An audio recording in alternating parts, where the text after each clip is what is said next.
आजच्या भागामध्ये राकेशला पाहून सायली अचानक दचकते आणि राकेश इकडे तोंड फिरवतो. तेवढ्यात सायली म्हणते, ए थांब, तू कोण आहेस? आणि सायलीच्या अंगावर तो वार करायला जातो. तेव्हा सायली त्याचा मास्क काढायचा प्रयत्न करते. तेव्हा लगेच अर्जुन तिथे येतो आणि अर्जुन पण त्याच्यासोबत खूप झटापट करत असतो ते मास्क काढायसाठी, कोण आहे हे बघण्यासाठी. पण तो राकेश आहे हे त्यांना कळतच नाही आहे, कारण त्यांनी मास्क घातलेला आहे आणि काळ्या कलरचे कपडे घातलेले आहेत.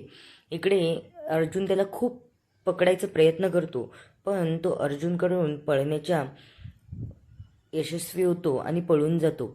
नंतर सायलीच्या हातात त्याच्या गळ्यातली चेन लागलेली आहे.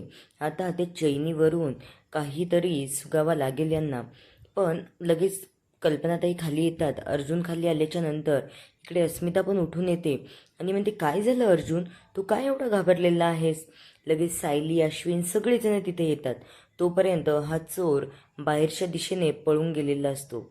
इकडे अर्जुन म्हणतो, मम्मा घरात लाईट गेली होती थोडा वेळ, तर चोर शिरला होता ग, आणि तो डायरेक्ट सायलीवर हल्ला करायला गेला होता.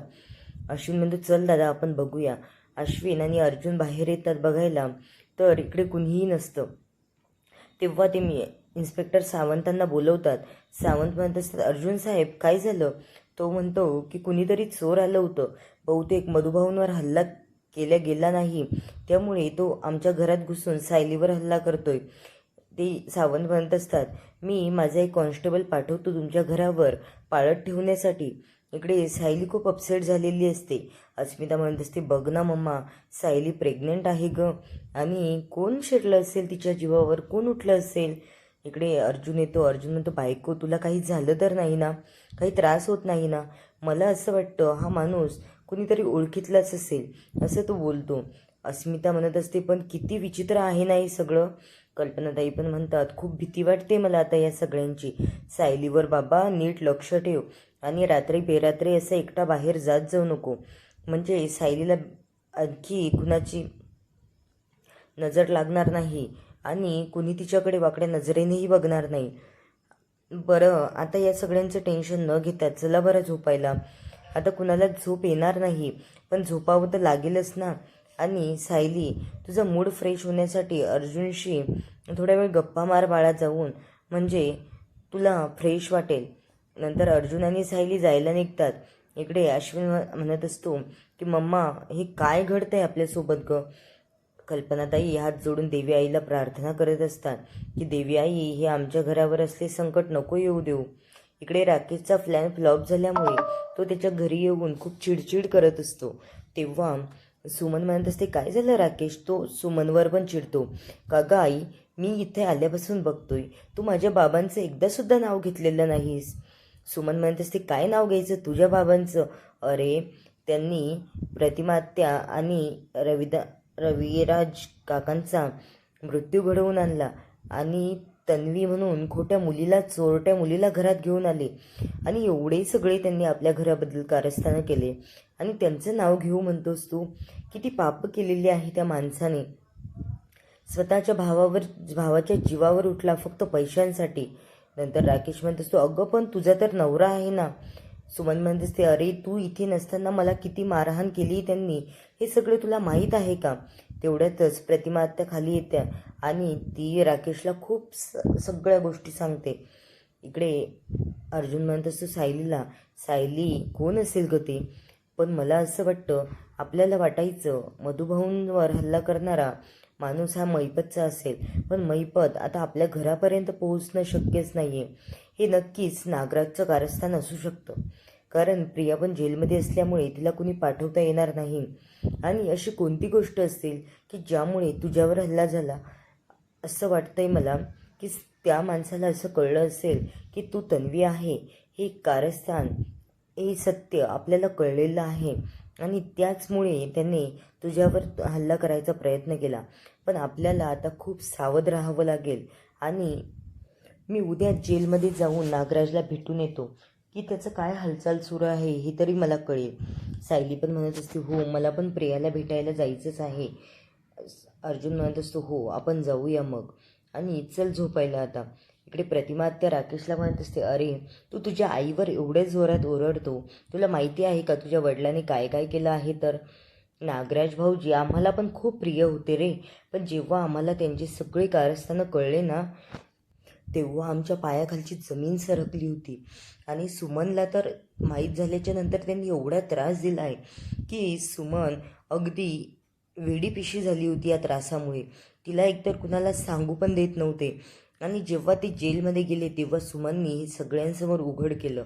एवढा त्रास झाल्याच्या नंतरही तू तुझ्या आईला खोटं न ठरवतोय. गपचूप माफी माग तिची.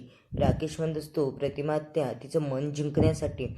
राकेश म्हणतो की आता जर यांना कळलं की मी एवढा वाईट आहे तर या मला पण घरात ठेवणार नाही. आणि तो प्रतिमात्याच्या सांगण्यावरून सुमनची माफी मागतो. सॉरी आई, मी चुकलो, मी असं नाही बोलायला पाहिजे होतं. इकडे अर्जुन आणि सायली तेच बोलत असतात की आपल्याला काहीतरी करून लवकरात लवकर या माणसाचा शोध घ्यावाच लागेल. त्यामुळेच आपल्याला कळेल, नाहीतर पुढचं पाऊल व्यवस्थित टाकता येईल. मधुभाऊ पण तिकडे अजून पूर्णपणे शुद्धीत आलेले नाही आहे. त्यांच्या पण जीवाला धोका आहे आणि आपल्या घरात घुसून आपल्यावर हल्ला करू शकतो म्हटल्यावर हा माणूस कुणी साधा सोपा नसेलच. सायली म्हणत असते, ही चेन माझ्या हाताला लागलेली आहे. ही चेन आपण बघूया की आपल्याला आठवतं आहे का की कुणाकडे होती अशी चेन. नंतर इकडे प्रिया सकाळी सकाळी दारासमोर आलेली असते. अश्विन तिला पाहून आश्चर्यचकित होतो. इकडे सायली तिच्याकडेच जायला निघते. ती म्हणतच तयारी करून मी आता प्रियाला भेटून तिला विचारतेच की मीच खरी तन्वी आहे का, सांग मला. आणि ती हॉलच्या दरवाजाबाहेर आलेली असते. अर्जुन नागराजला भेटायला गेल्यावर डायरेक्ट तो त्याची कॉलर पकडतो आणि म्हणतो, सांग तू माझ्या बायकोवर का हल्ला केलास? पहिले मधुभाऊंवर हल्ला केलास, त्यांनी तुझं भागलं नाही, तर आता आमच्या घरात घुसून आमच्यावर हल्लाखोर पाठवलास.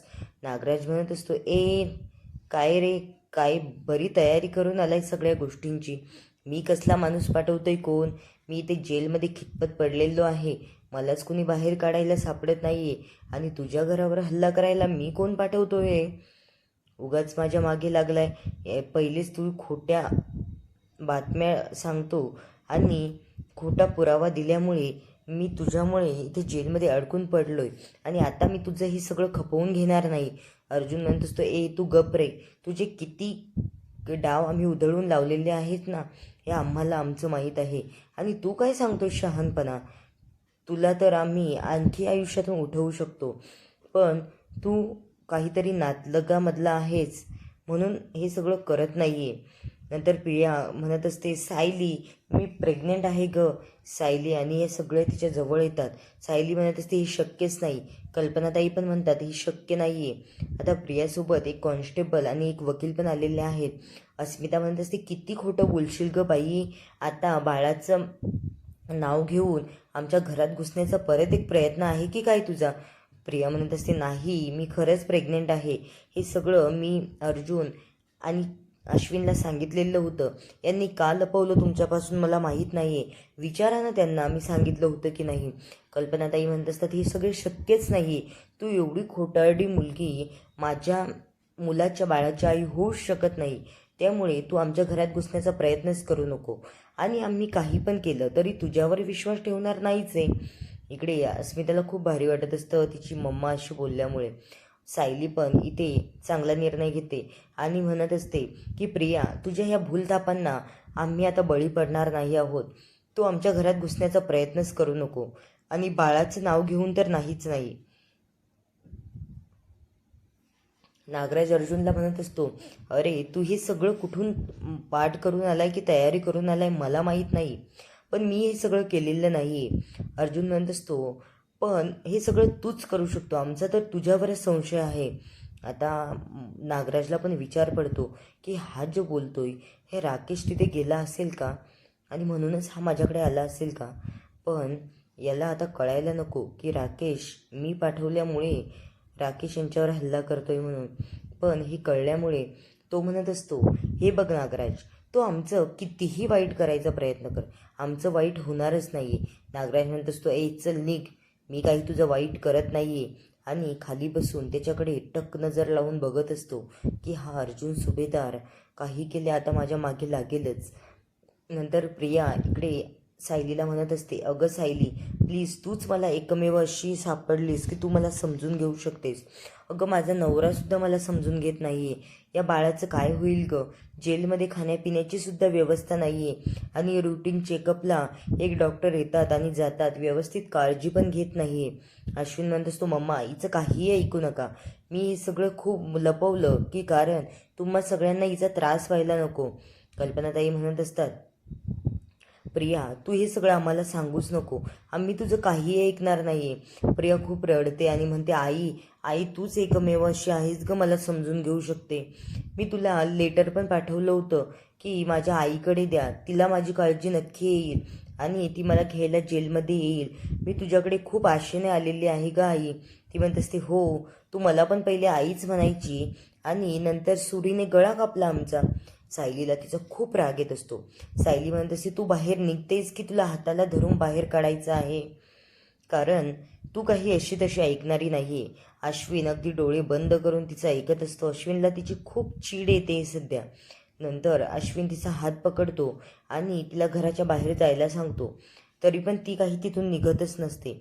इकडे सगळे म्हणत असतात, ही काय विचित्रपणा लावला या प्रियाने, आमचा विश्वासच नाही आहे तुझ्यावर. आणि ती म्हणत असते, विचार ना सायली तू अर्जुनला, का लपवलंय तुझ्यापासून. ती म्हणत असते, काय गे विचारायचं, नसेल सांगावं वाटलं माझ्या नवऱ्याला मला आणि त्यांनी काही कारणास्तव नसेल सांगितलं. इथे तिने खूप समंजसपणा दाखवला आहे. नंतर ती खाली बसते आणि म्हणत असते, अर्जुन सांग ना, तू मोठा मुलगा आहेस ना घरातला. पण तिचं कोणीही ऐकत नाही आणि सायली तिला हाताला धरून घराच्या बाहेर काढते.